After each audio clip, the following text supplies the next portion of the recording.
you? Is that a rhinoceros horn, or you just have to be... Let's see.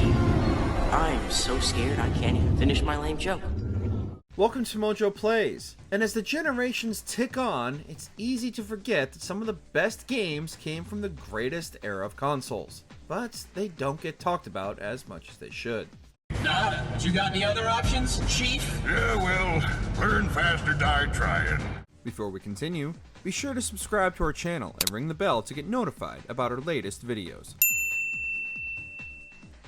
Primal. This is real, Jennifer. I know you mortals think you're at the heart of everything, but believe me, you're not. Now please try to absorb all of this quickly. There really is no time to waste. On paper, Primal had all the makings of a bona fide classic. A confident, charismatic, and sexy leading lady who can transform and use various supernatural abilities while hopping between dimensions, a well-rounded and funny but not useless sidekick, and art design and architecture that hold up remarkably well today. Yet, for some reason, Primal has mostly been forgotten by time. Admittedly, the combat isn't especially deep, but the game more than compensates for this oversight with engaging characters, a well-crafted and detailed narrative and world, and graphics that were mind-blowing on the PS2. In all likelihood, Primal couldn't step out of Raziel's shadow, as the latest Legacy of Kain sequel also unfortunately released the same year. Given the name recognition and similar tone, Primal was destined to be a retrospectively appreciated gem. But he hasn't won yet, Jen. Believe me, we have one last hope.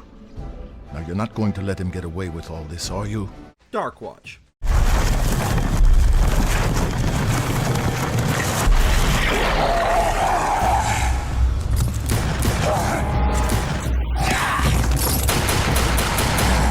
The PS2 era was when console first-person shooters really started finding their groove, and likewise, there were quite a lot to choose from. One of the best that got overlooked in the deluge was undoubtedly Darkwatch, a dark western FPS full of vampires and other creatures of the night, with a protagonist fighting against his own vampiric bloodlust impulses. Everything about the game just oozes early 2000s cool. Featuring vampire powers, a handful of powerful and creative weapons, a gothic steampunk aesthetic, and some sexy vampire ladies, Darkwatch managed to separate itself from the typical militaristic shooters of the time with an inventive and consistently engaging premise, balancing the fine line between traditional horror while avoiding the pitfalls of taking itself too seriously. Darkwatch wants nothing more than to immerse you in its world and show you a good time, and that's all we really needed. I really don't understand all this fuss about losing your soul. See you later, Jericho. You were fun while you lasted. Killer 7. May I ask what it's concerning? Yeah, I'm here to kill Mr. Fukushima. Certainly, we'll be delighted to serve you. Suda51 is without a doubt one of the most eccentrically creative game designers, rivaling even Hideo Kojima. But whereas Kojima's creations tend to lean more cinematic and realistic, Suda51 fully embraces the chaos and creative freedom afforded by video game development. Killer 7 was the creator's first game to be released outside of Japan and introduced a whole new region of players to his sense of over-the-top weirdness. Following a group of assassins, each more bizarre than the last, the game sets players down numerous on-rail sections where they can choose their path, solving puzzles along the way with random combat encounters in between. During combat, the player needs to scan the environment to reveal the enemies before engaging. The off-the-wall presentation and characters remain unlike anything else in the genre, and the more you uncover about the in-game conspiracy, the deeper the rabbit hole goes. No, it wasn't me. It can't be. It's all a misunderstanding. Shadowheart's Covenant. What the hell is this? The PS2 is home to some of the greatest JRPGs of all time, and more than a few never truly got the mainstream recognition they deserve. Set in an alternate World War I, Shadowheart's Covenant drops players into a war-torn supernatural conflict full of Lovecraftian horrors to contend with. While the setting is already intriguing for a turn-based RPG, Covenant keeps the player engaged during these encounters with the Judgment Ring. in which carefully timed button presses can add additional effects and damage to each attack by building combos after each successful use of the ring. The ring's uses vary from combat to abilities and even item usage, giving players more strategic depth and opportunities than a traditional RPG. Each location is wonderfully detailed and varied, and the cast of characters are likable and interesting, with the game's central plot evolving in meaningful and surprising ways. Keeps the player engaged all the way to the game's conclusion. That may be part of it, but he was beautiful. Interesting word to use. Oni. Just before they would revolutionize first-person shooters on consoles forever, Bungie had one final release before donning the Chief's helmet for the next decade. Heavily inspired by Ghost in the Shell, Oni focused primarily on third-person hand-to-hand combat, utilizing unique upgradable combos to deal with the game's increasingly powerful and varied enemies. While there were naturally firearms available, the core focus of Oni was on its melee combat. The game offered a wide array of fighting moves and large environments in which to engage in combat, and the cyberpunk aesthetic was incredibly realized even if the game's conspiracy-laden plot didn't match the game's tight and solid combat mechanics. Oni was largely criticized for its difficulty spikes, but once you come to grips with the game's combat mechanics, any seasoned Souls player will have no trouble wiping the floor with the game's many augmented enemies and bosses. Ghost Hunter. Hey, this better not be scare the little old country boy night. Okay, I bet you got a welcoming committee, guys from Division down in the basement wearing Halloween masks, a body fresh off the slab swinging from the rafters. You think you're worth that kind of effort? Yeah. Who you gonna call? Well, apparently not Lazarus Jones, as Ghost Hunter was mostly overlooked by the horror game fanbase upon release. Much like the beloved Ghostbusters franchise, players have access to a number of ghost catching tools and must wear down a ghost's health to capture them. Some of the ghost designs are truly horrific, and the game's use of Resident Evil style puzzles works well within the ghost dimension. Players also take control of a spectral sidekick with their own unique abilities, such as luring ghosts for Lazarus to capture. Ghost Hunter remains one of the most graphically impressive games on the PS2, with highly detailed environments and character designs alongside the aforementioned terrifying ghostly apparitions. In a time when survival horror was becoming increasingly more action-focused, Ghost Hunter managed to walk the line between action horror and outright horror better than most others within the genre. Are you resourceful?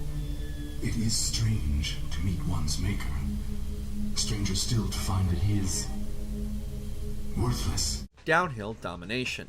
There was no shortage of extreme sports on the PS2, but one managed to stand out more than most with its unique blend of Matt Hoffman-style BMX tricks and kart racer-style takedowns and power-ups. With the overall goal to make it to the bottom, the way in which you do that is mostly up to you. Nailing tricks and simply surviving the course is only half the battle, as the other racers will resort to all manner of dirty tricks to send you crashing or flying off the track. Luckily, you have access to the same playbook, with multiple pathways to the bottom and rewards for taking out other racers while nailing the sickest tricks possible. Even surviving your trip downhill will reward only the most determined racers with ultimate domination. Eternal Ring. Best of luck to you. Hey, be careful out there. Long before they were battling Elden Rings, From Software was asking players to hunt for the Eternal Ring. Taking cues from both FromSoft's own Kingsfield series and Elder Scrolls, players are set on an epic quest through a magical world full of creatures, dragons, and other mythical beasts. While traditional sword and shield combat is available, the game's truly innovative mechanic is in its use of rings. Players can craft their own magical rings, imbuing them with different spells and properties, allowing players to customize their combat experience. Naturally, as a launch title for the PS2, the game has been widely forgotten and overlooked in favor of the studio's later Souls efforts. However, Eternal Ring is still a solid, albeit limited traditional sword magic RPG that offers players enough freedom to keep combat engaging. Thou art the last one who wields the powers of magic. You must go now. The Suffering. There's something in here. It's in here! Help me! The The PS2 was an incredible time for survival horror games, and with so many on offer, and routinely unfairly compared to the heavy hitters Resident Evil and Silent Hill, quite a few solid horror offerings were overlooked for big name recognition. The Suffering unfortunately suffered such a fate. Dropping players into a prison slowly becoming overrun by the minions of hell, each representing horrors of the prison's dark and violent past, The Suffering managed to put players at unease while also giving them the tools and arsenal for their survival. With the ability to play the game in first or third person, players guide the game's protagonist and unreliable narrator Torque through the game's increasingly unsettling environments and can even unlock different endings depending on their morality choices. The Suffering offered players something new in the overcrowded genre and is well worth the trip to death row for the experience. Use this correctly, and you cannot help but be cured. You do want to be cured, don't you, Doc? It's up to you now. The Mark of Cre. He was young and in search of adventure, freeing the land from murderous bandits. Now that was a job worthy of a warrior. The PS2 offered developers the chance to get creative with their ideas and craft some truly unique experiences that would be considered too risky today. The Mark of Cre takes its Polynesian influences to heart in everything from its narrative to its art style, and the game is all the better for it. Besides a highly engaging narrative that still holds up remarkably well today, the game offered players one of the most creative combat systems on the PS2. By swinging the right analog stick, each foe is assigned to one of the face buttons and can only be damaged by the corresponding button, offering more strategic depth than your traditional hack and slasher. The cartoony art style is offset by the game's bloody violence and a myriad of creative and gruesome finishers. The Mark of Cre earned itself an equally solid sequel, Rise of the Kasai, both of which are more than worth your time. Let us together rule this world. Become my general. With you at my side, nothing can stop us. The world will tremble at our might. We will become rulers of... Rygar, the legendary adventure. Will you risk your life to fight them? I would never turn down a fight against evil. Years before Kratos was whipping the blades of chaos about with reckless abandon, Rygar was using his shield-swinging abilities to take on the mythical beasts of the Roman Empire. Rygar's disc armor had numerous uses alongside combat and stacking combos, including environmental traversal, and was fully upgradable with different unlockable disc armors earned throughout the course of the game. For the time, Rygar was one of the PS2's visual showcases, with incredibly detailed environments, creatures, and level design. With solid, impactful combat, environmental puzzles, and destruction, Kratos and God of War clearly took inspiration from Rygar's exploits, albeit with a much darker and more violent representation. However, any fan who longs for the old-school fixed camera days of Kratos' early Greek adventures owes it to themselves to join Rygar for one more adventure. Rygar! I have accomplished my mission. Thank you for everything. I don't know how to... Rumble Racing. The PS2 had a great lineup of arcade-style racers alongside the more traditional simulation car enthusiast experiences. While Rumble Racing took the tried-and-true arcade racing experience and added kart racer elements alongside a Tony Hawk-style trick system to great effect. Throughout the game's many courses, players could perform increasingly risky stunts to earn boosts while making use of ridiculous power-ups to maintain their lead. With a wealth of progressively ridiculous cars to unlock, Rumble Racing gave both kart fans and arcade fans something to love, and an announcer who would routinely mock or encourage the player during their many ups and downs throughout the race. With racing games becoming ever more realistic, Rumble Racing represents a time when racing was all about the pure adrenaline experience that was focused solely on players having a great time. Shadow of Rome. You cannot stop this. Mother!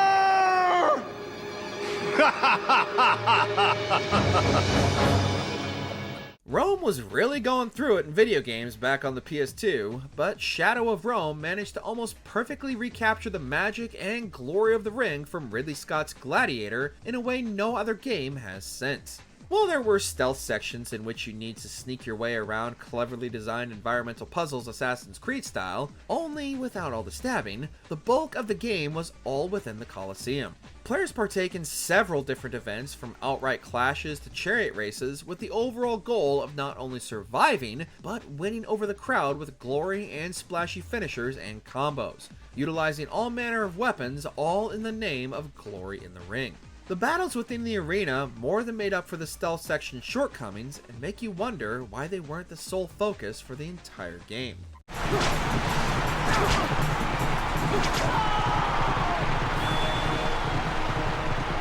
Psi-Ops, the Mindgate Conspiracy.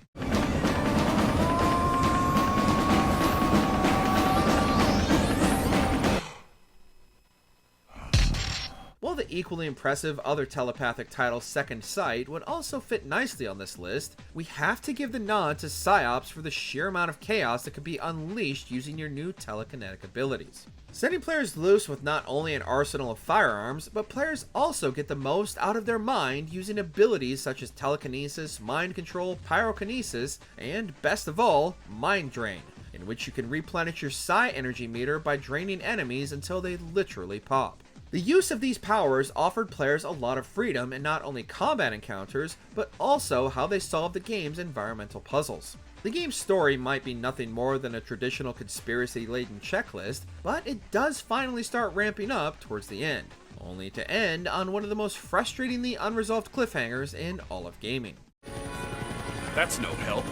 I remember everything now. Let's get on it. Metal arms glitch in the system. Nice work, kid. You did good. What did you expect? It was just warming up. Well, let's not break out the joy lube just yet. Ratchet & Clank might have been the de facto choice when it came to third-person shooter platformers, but Metal Arms glitch in the system didn't deserve to be relegated to the garbage heap. Full of quirky, funny characters and solid shooting and platforming mechanics, Metal Arms took all the best bits of Insomniac's platformers and gave them a new spin, setting players on a quest to liberate the other droids from the tyrannical rule of General Corrosive through an enormous number of varied levels. Not only was the game fun on its own, but it also boasted a solid multiplayer suite full of inventive levels and unlockable characters. In a genre of gaming that is rapidly disappearing outside of Mario and Astrobot, Metal Arms is still just as fun today as when it was released, without a single ounce of rust to be found. They'll come for you soon and take you to the arena. Oh, don't worry, nobody really survives long. The Incredible Hulk Ultimate Destruction.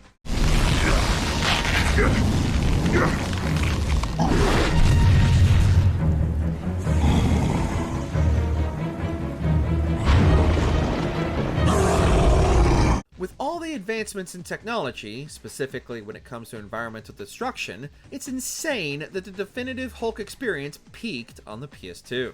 Allowing players to unleash their inner Hulk is something fans of the big green machine have been wanting, and Ultimate Destruction more than lives up to its title. Hulk can destroy almost everything in his path, and even pick up cars to not only use as projectiles, but also as boxing gloves for additional damage. Giving players an open world to explore and destroy, the game offers players side missions to complete or just unleash their rage to their heart's content before the military is deployed to deal with the Hulk, which offers up even more destructive possibilities. Ultimate Destruction is the ultimate Hulk simulator, and it's a shame we haven't gotten a new entry for the Hulkster worthy of his powers in 2 decades.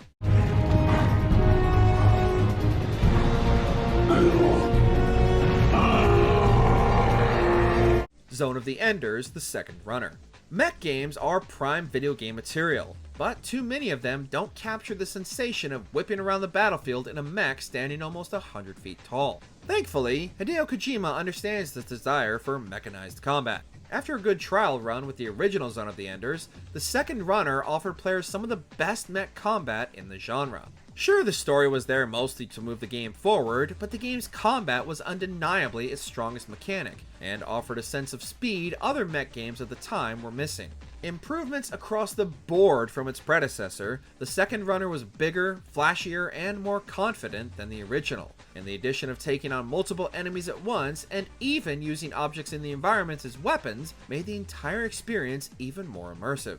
Ultimate SpiderMan. Ta-da! You scared me. You done with my butt,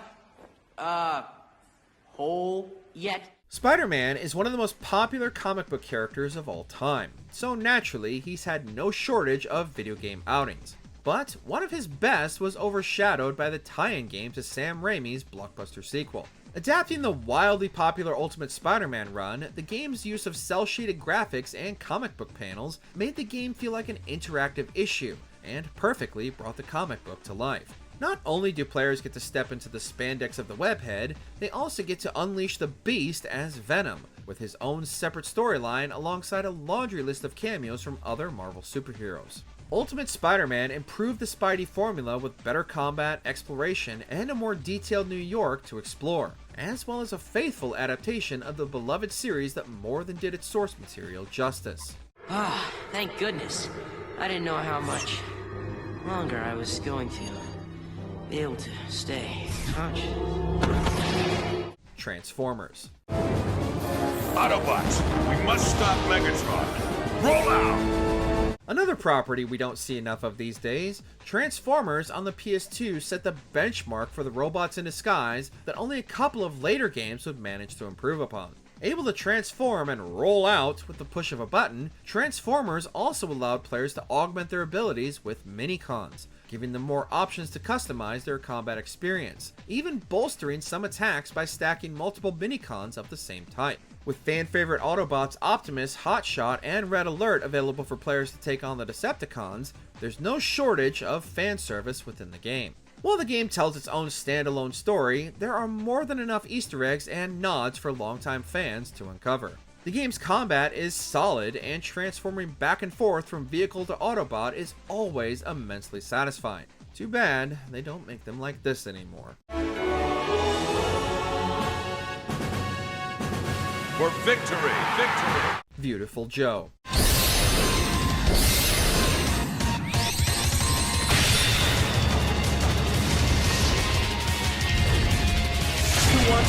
Clover Studios' time creating games might have been extremely short-lived, but there's no denying they crafted some of the most creative experiences on the PS2. While Okami still continues to receive ports and positive reception today, and God Hand is retrospectively considered one of the PS2's best, Beautiful Joe never seems to share the same spotlight as the rest of the studio's catalog. A pitch-perfect 2D side-scroller, Beautiful Joe gave players a handful of powers to manipulate the movieverse around them by speeding up or slowing down time, and even the ability to zoom in to unlock additional attacks and abilities. The game's gorgeous art style pops off the screen and manages to balance the right amount of challenge without ever becoming frustrating or robbing players of the game's power fantasy. It's truly a shame this series hasn't received its deserved recognition alongside its peers. Oh man, I missed the most important part! Which PS2 game do you think still holds up better than anything in modern gaming? Share your favorites in the comments. This is where the story really starts getting interesting. Did you enjoy this video? Check out these other clips from MojoPlays, and be sure to subscribe and ring the bell to be notified about our latest videos.